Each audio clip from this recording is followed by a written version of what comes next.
রাসূলুল্লাহ সাল্লাল্লাহু আলাইহি ওয়াসাল্লাম বলেন, কত সুন্দর একটা হাদিস। আল্লাহ রসুল সাল্লাল্লাহু আলাইহি ওয়াসাল্লাম বলেছেন যে দানের দিক থেকে সবচেয়ে বেশি বড় দাতা কে?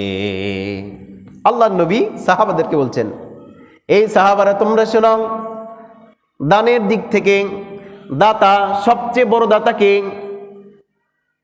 যখন যে কোনো প্রশ্ন মুহাম্মদ সাল্লাল্লাহু আলাইহি ওয়াসাল্লাম যখন সাহাবাদেরকে করতেন, সাহাবারা সুন্দর করে উত্তর দিতেন, আল্লাহ, আল্লাহর রাসূলই ভালো জানেন। সুবহানাল্লাহ বলেন। আল্লাহ এবং আল্লাহর রাসূলই ভালো জানেন।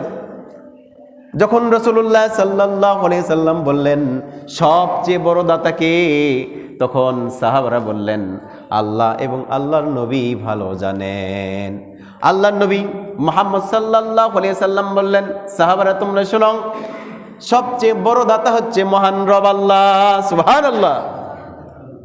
তারপরে সবচেয়ে বড় দাতা হচ্ছে আদম সন্তানদের মধ্যে আমি।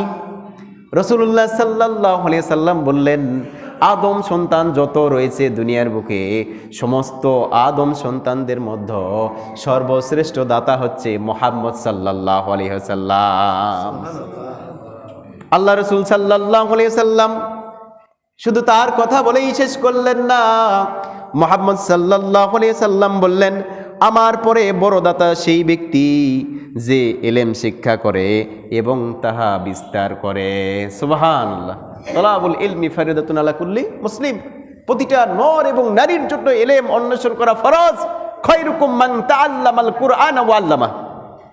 তোমাদের মধ্যে সর্বশ্রেষ্ঠ ওই ব্যক্তি যে কোরআন মাজিদ শিক্ষা করে এবং শিক্ষা দেয়। সুবহানাল্লাহ। আমাদের পুঁজি, আমাদের হাতিয়ার, আমাদের সার্টিফিকেট, আমাদের লক্ষ্য রাসূলুল্লাহ সাল্লাল্লাহু আলাইহি ওয়াসাল্লামের এই হাদিস, খায়রুকুম মান তাআল্লামাল কুরআন ওয়া আল্লামা।